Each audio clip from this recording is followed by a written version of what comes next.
ফলতার নির্বাচন থেকে তৃণমূল কংগ্রেস প্রার্থী জাহাঙ্গীর খান নিজেকে প্রত্যাহার করে নিলেন।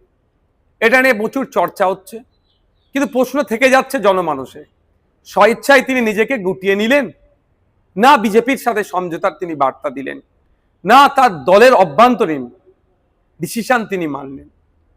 এই বিষয়ে উত্তর সময় কিন্তু কথা বলবে, উত্তর দেবে। কিন্তু আমার একটা জিনিস থেকে যাচ্ছে, আমার মনে হয় দুটো জিনিস খুব হতে পারে। একটা হচ্ছে বিজেপিকে সমঝোতার বার্তা, যে বিজেপির নেতৃত্ব, যে বর্তমান মুখ্যমন্ত্রী শুভেন্দু অধিকারী মহাশয় জাহাঙ্গীর খান সাহেব সম্পর্কে যে কথা বলেছেন, তিনি সেই বার্তা দেওয়া যে আমি তোমাদেরই লোক, তোমাদেরকে সুযোগ করে দিলাম। অথবা এটা হতে পারে তৃণমূল বিজেপিকে নতুন করে সুযোগ করে দিচ্ছে।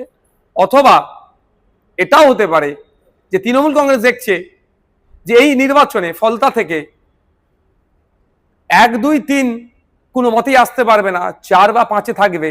সেই জন্যই নতুন করে আমার মুখ থুবড়ে পড়লে পার্টি ঘুরে দাঁড়াবার আর কোনো জায়গায় থাকবে না।